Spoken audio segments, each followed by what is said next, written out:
Hello friends, welcome back in my YouTube channel Tulsi global academy. आज के इस video lecture में हम लोग एक इंपॉर्टेंट टॉपिक के बारे में बात करने जा रहे हैं, जो कि साइक्लोन। अभी भारत में आपका एक कहर, सबसे बड़ा कहर देखने को मिल रहा है, वह है आपका साइक्लोन। और इस साइक्लोन का नाम है आपका साइक्लोन दाना। इस दाना जो है नाम क्यों पड़ा है साइक्लोन का, इसके बारे में भी हम लोग समझेंगे, तथा साइक्लोन कैसे आते हैं, इसके नामकरण कैसे किया जाता है, इस वीडियो में हम लोग कंप्लीट जानकारी प्राप्त करेंगे। जैसे कि कुछ स्थिति यहाँ पर देख सकते हैं कि मीन्स आपका उड़ीसा और वेस्ट बंगाल, भारत के उड़ीसा और वेस्ट बंगाल में आपका सबसे ज्यादा इसका कहर देखने को मिलेगा। क्यों? क्योंकि आपका जो साइक्लोन स्टार्ट हुआ है वो ये देख सकते हैं कि मीन्स यहाँ पर आपका बे ऑफ बंगाल जो आपका रीजन है, यही से आपका साइक्लोन स्टार्ट हो रहा है। और इंडिया में कल यहाँ पर उड़ीसा और वेस्ट बंगाल में आपका हिट करने की संभावना देखी गई है। ठीक है, इसीलिए यहाँ पर एनडीआरएफ की टीम और आपका उड़ीसा की जो आपकी एनडीआरएफ की टीम है वो यहाँ पर पहुंचा दी गई है, और लोगों को यहाँ से दूसरे जगह पर डिस्प्लेस भी किया जा रहा है, और लोगों को जितना हेल्थ फैसिलिटी प्रोवाइड किया जा सकता है वो भी यहाँ पर प्रोवाइड किया जा रहा है। ठीक है, आज के इस वीडियो लेक्चर में हम लोग इसी के बारे में समझेंगे कि साइक्लोन कैसे आता है तथा साइक्लोन कितने प्रकार के होते हैं और इसका नामकरण कैसे किया जाता है। तो यहाँ पर देख सकते हैं कुछ इस तरीके की संभावना अभी आपका पहुंचा हुआ है, और यहाँ पर आपका साइक्लोन स्टार्ट हो गया है। और यहाँ पर जो आपका जानकारी मिल रहा है वो आपका कल यानी कि 24 अक्टूबर और 25 अक्टूबर को इंडिया में आपका हिट करेगा। ठीक है, 24 अक्टूबर और 25 अक्टूबर को इंडिया के आपका उड़ीसा और वेस्ट बंगाल में हिट करने की संभावना जताई गई है। ठीक है, तो यहाँ पर देख सकते हैं आपका ये 120 किलोमीटर पर आवर की स्पीड से आपका आ रहा है, और देख सकते हैं कल यानी कि 24 अक्टूबर और 25 अक्टूबर को यहाँ पर आपका हिट कर देगा। ठीक है, और उड़ीसा और वेस्ट बंगाल में यहाँ पर आने की ये संभावना देखा गया है। और जो अभी ये नामकरण आपका किया गया है, आपका इसका नाम है दाना, और ये आपका कतर के द्वारा नामकरण किया गया है। कैसे नामकरण किया जाता है इसके बारे में भी हम लोग सबसे पहले समझ लेते हैं। ठीक है, तो देखिए नामकरण कैसे होता है, सबसे पहले इसके बारे में समझते हैं, फिर हम लोग समझेंगे कि मीन्स साइक्लोन कैसे आता है। ठीक है, तो यह आपका क्या है कि मीन्स देखिए 13 कंट्री आते हैं आपके इंडियन ओशियन में हिट करने वाले 13 कंट्री आते हैं। ठीक है, और ये भी नाम भी हम बता देंगे, लेकिन देखिए 13 कंट्री आते हैं और 13 कंट्री मिलकर सभी ने क्या किया है, 13 नाम दिया है। ठीक है, सभी ने 13 नाम दिया है, और इसी को जब आप मल्टीप्लाइंग करेंगे तो कितना हो जाएगा 169। ठीक है, यानी कि टोटल जो नाम आया हुआ है आपका 169 नेम देखने को मिलेगा। ठीक है, और बारी बारी यहाँ पर देख सकते हैं कि मीन्स बारी बारी सभी के नाम को रखा जाता है जब आपका इंडियन ओशियन में कोई भी आपका साइक्लोन आता है। ठीक है, यानी कि आपका ये इंडिया है और इंडिया के ओशियन में आपका कोई भी साइक्लोन आता है तो यही नामकरण आपका किया जाता है। ठीक है, कौन से नामकरण किए जाते हैं, यही जो आपका 169 नेम दिए गए हैं। तो यहाँ पर देख सकते हैं, जैसे कि एग्जाम्पल के तौर पर देखा जाए तो सबसे पहले यहाँ पर बांग्लादेश। ठीक है, तो बांग्लादेश यहाँ पर देख सकते हैं 13 नाम इन्होंने दिया है। ठीक है, लिस्ट 1। ठीक है, यहाँ पर देख सकते हैं विपर्जय, जैसे कि अभी देखने को मिला था आपका। ठीक है, उसके बाद आपका ये आपका 13 नाम इन्होंने दिया हुआ है। ठीक है, ऐसे इसी प्रकार 13 कंट्री है आपका, देख सकते हैं 13 कंट्री है और 13 कंट्री मिलकर कितना नाम दिया है। ठीक है, तो 13 नाम सभी लोगों ने दिया हुआ है। ठीक है, 13 नाम सभी लोगों ने दिया हुआ है। ठीक है, और यहाँ पर भी आप लिस्ट देखेंगे तो 13 तक आपको देखने को मिलेगा। तो जब आप 13 गुणे 13 करेंगे तो फिर आपको देखने को मिलेगा 169 नेम। ठीक है, और यह क्यों देखने को मिला, क्योंकि देखिए इंडियन ओशियन में आपका कोई भी साइक्लोन आता था। ठीक है, कोई भी साइक्लोन आपका आता था तो फिर क्या होता था कि इसका नामकरण करना बहुत ही मुश्किल हो जाता था। क्यों? क्योंकि इसका नामकरण कहां पर क्या बोला जाएगा यह बहुत ज्यादा कॉम्प्लेक्स हो जाता था। इसीलिए क्या किया गया कि सभी कंट्रीज से, जितने भी यहाँ के सराउंडिंग कंट्रीज थे, इनसे सभी से नाम मांगा गया और सभी ने प्रपोज किया 13 नेम, यानी कि 13 नाम सभी ने प्रपोज किया और उसी का एक टेबल बना लिया गया और बारी बारी इन्हीं के नाम को रखा जाता है। ठीक है, कैसे? जैसे कि उदाहरण के तौर पर यहाँ पर देख सकते हैं अभी जो नाम रखा गया है वो आपका दाना। ठीक है, और दाना किसके द्वारा रखा गया, यहाँ पर देख सकते हैं कतर के द्वारा। क्यों? क्योंकि देखिए ये लिस्ट यहाँ से स्टार्ट हुआ था आपका और ये सभी लिस्ट आपका समाप्त हो गया है, और यहाँ पर भी ये लिस्ट आपका समाप्त हो गया है, और अभी जो आपका साइक्लोन आ रहा है इसका नाम है दाना। ठीक है, और इसके बाद जो साइक्लोन आएगा इसका नाम क्या होगा, फेंगल। ठीक है, और इसके पहले जो आपका साइक्लोन आया हुआ था इसका नेम यहाँ पर देख सकते हैं असना, इसका नाम था, और इसके पहले जो आया हुआ था इसका नाम था रेमल। ठीक है, तो नाम ये आप लोग सुने होंगे अगर आप साइक्लोन के बारे में थोड़ा बहुत भी जानकारी रखते हैं। तो देख सकते हैं कि इस प्रकार से साइक्लोन का नामकरण किया जाता है। अब ये तो हो गया कि नाम क्यों रखा गया, ये आपका क्लियर हो गया। लेकिन अब एक क्वेश्चन ये भी आता है कि साइक्लोन आता कैसे है। ठीक है, तो साइक्लोन कैसे आता है इसके बारे में थोड़ा सा हम लोग समझते हैं। ठीक है, तो देखिए इसके लिए आपका कंडीशन होता है। कंडीशन क्या क्या होता है, देखिए कि टेम्परेचर जो होना चाहिए वहां का वो क्या होना चाहिए, ग्रेटर देन 27। ठीक है, कि तापमान जो है वो तो 27 डिग्री सेल्सियस से आपका ज्यादा होना चाहिए। और दूसरा जो कंडीशन है वो आपका कोरियोलिस फोर्स, ठीक है। अब कई लोग कंफ्यूज हो गए होंगे कि मींस कोरियोलिस फोर्स आपका क्या होता है, ठीक है। तो देखिए कोरियोलिस फोर्स आपका क्या होता है कि मींस ये मान लीजिए आपका पृथ्वी है, ठीक है। तो हमको पता है कि मींस पृथ्वी क्या करती है, मूव करती है। तो पृथ्वी जो मूव करती है उसके कारण से जो फोर्स जनरेट होता है पृथ्वी में, उसी को हम लोग क्या बोलते हैं, कोरियोलिस फोर्स बोलते हैं, ठीक है।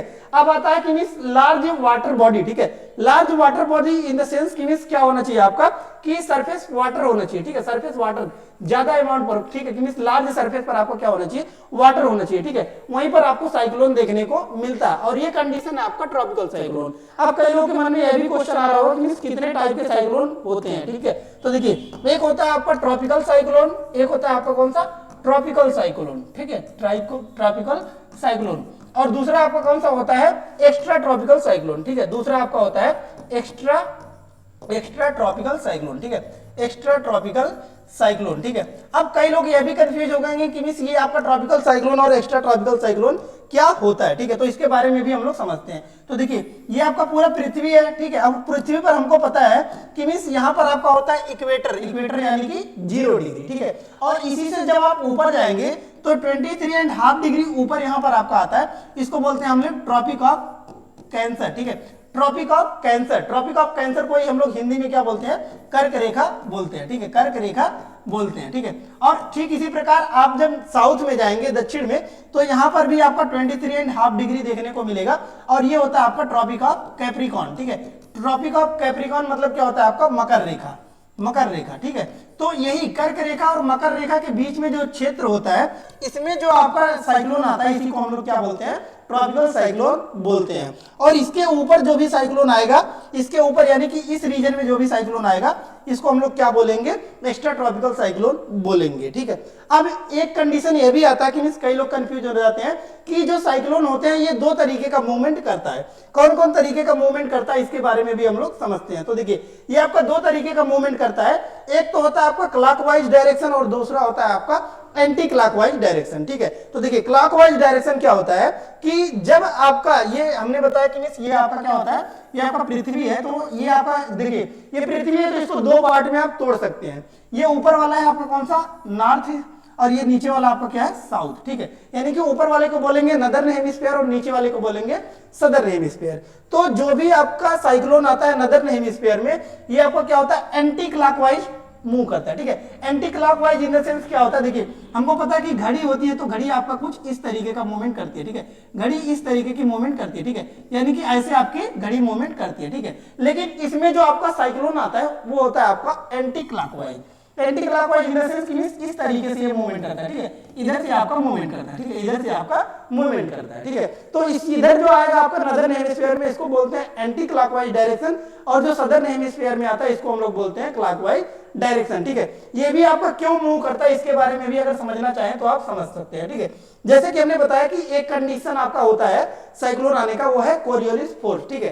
तो कोरियोलिस फोर्स के ही कारण आपका क्या होता है कि ये जो आपका पृथ्वी है, ठीक है, पृथ्वी है, तो बीच में आता है आपका कौन सा, ये आपका इक्वेटर, ठीक है, ये आपका क्या, इक्वेटर, ठीक है। तो इधर से जो भी हवाएं आती हैं, ठीक है, हवाएं आती हैं, ठीक है, वो क्या करती है कि अपने राइट में डिफ्लेक्ट कर जाती है। राइट में मतलब क्या हो गया कि इधर से हवाएं आ रही हैं तो इधर की तरफ मूव कर जाती हैं, और यही सदर्न हेमिस्फीयर में क्या होता है कि ये अपने लेफ्ट की तरफ मूव कर जाती है, यानी कि इस साइड ये मूव कर जाती है, इस साइड ये मूव कर जाती है, ठीक है। तो इसीलिए क्या होता है कि ये आपका जो नदर्न हेमिस्फीयर में जो भी साइक्लोन आते हैं ये आपके एंटी क्लॉकवाइज डायरेक्शन हो जाते हैं, और जो भी सदर्न हेमिस्फीयर में आते हैं वो आपके क्लॉकवाइज डायरेक्शन में हो जाते हैं, ठीक है।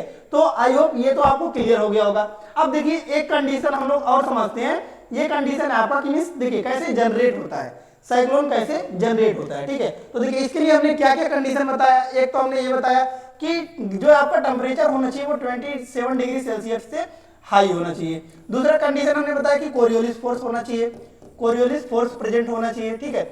और तीसरा कंडीशन हमने क्या बताया कि लार्ज सरफेस वाटर, ठीक है, लार्ज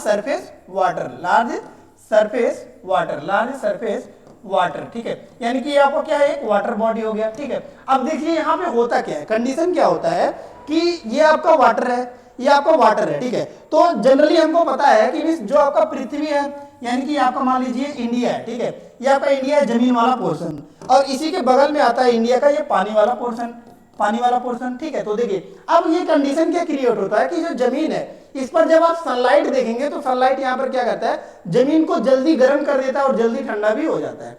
लेकिन वहीं जब हम पानी वाले केस में देखते हैं तो क्या होता है कि जो सनलाइट होता है वो अंदर तक पेनिट्रेट कर देता है। अंदर तक पेनिट्रेट इन द मतलब ये होता है कि जो सनलाइट होता है वो पानी के अंदर तक चला जाता है, जिससे क्या होता है कि इस लंबे समय तक ये गर्म होता है और ठंडा होने में भी ये ज्यादा समय लगाता है, ठीक है। तो इसके वजह से क्या होता है कि यहाँ पर एक लो प्रेशर क्रिएट हो जाता है, ठीक है। यहाँ पर क्या हो जाता है, लो प्रेशर आपका क्रिएट हो जाता है। जब लो प्रेशर क्रिएट हो जाएगा तो फिर क्या होगा कि इस आसपास के जो भी आपके हाई प्रेशर का रीजन है, ये आपका क्या है, हाई प्रेशर का रीजन, तो ये क्या करेगा कि लो प्रेशर की तरफ आएगा, आपका मूव करेगा, ठीक है। लो प्रेशर की तरफ आकर यहाँ पर मूव करता है और जब लो प्रेशर की तरफ तेजी से आने लगता है तो यही क्या कर देता है, आपका एक साइक्लोन क्रिएट कर देता है और इसी को हम लोग क्या बोलते हैं, साइक्लोन बोलते हैं। और नदर हेमिस्फीयर में आपका यही सेम कंडीशन देखने को मिलता है, यही आपका क्या है, एंटी क्लॉकवाइज साइक्लोन यहाँ पर देखने को मिल रहा है, ठीक है। और यही आपका अभी आपका जो आपके देखने को मिल रहा है उड़ीसा में, ये सेम कंडीशन यही आपका अभी जनरेट हुआ है, ठीक है।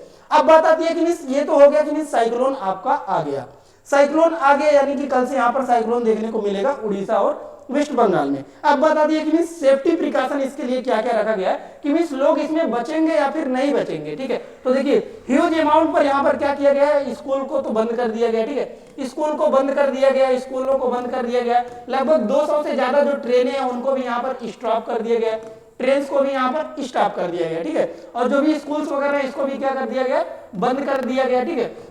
और यहाँ पर देख सकते हैं कि एनडीआरएफ की टीम, यहाँ पर एनडीआरएफ की टीम यानी कि आपका नेशनल डिजास्टर मैनेजमेंट जो होता है, ठीक है, रिस्क रिडक्शन जो फोर्स होता है उसको यहाँ पर तैनात कर दिया गया है ताकि जो भी रिडक्शन हो सके उसको यहाँ पर मिनिमाइज कम से कम किया जाए, ठीक है। लेकिन फिर भी बात आती है कि इससे आपका ह्यूमन डिजास्टर होगा कि नहीं होगा, ठीक है, या फिर जो आपका प्रॉपर्टी लॉस होगा कि नहीं होगा। तो देखिए प्रॉपर्टी लॉस तो होगा ही होगा, क्योंकि जब इतनी लार्ज अमाउंट में आपका जब पानी आएगा, ठीक है, तो ये आपका भारत का कोस्टल एरिया है, ठीक है, ये आपका इतना ह्यूज अमाउंट में जब इधर आपका पानी आएगा, ठीक है, इधर आपका ये जमीन है उड़ीसा है, ये आपका वेस्ट बंगाल, ठीक है, तो जब ह्यूज अमाउंट पर इधर आपका पानी आएगा तो हिट करेगा, जब हिट करेगा तो फिर यहाँ पर प्रॉपर्टी लॉस तो होगा ही होगा, क्योंकि जो भी बिल्डिंग्स वगैरह होंगे वो डिस्ट्रॉय कर सकते हैं, ठीक है, जो भी आपका प्रॉपर्टी वगैरह होगा वो तो लॉस यहाँ पर हो जाएगा, ठीक है। लेकिन अब बात आती है कि मान लीजिए साइक्लोन आ गया, लेकिन कई लोगों के मन में क्वेश्चन तो ये भी आएगा कि साइक्लोन तो आ गया लेकिन खत्म कैसे होगा। तो देखिए साइक्लोन आपका खत्म कैसे होता है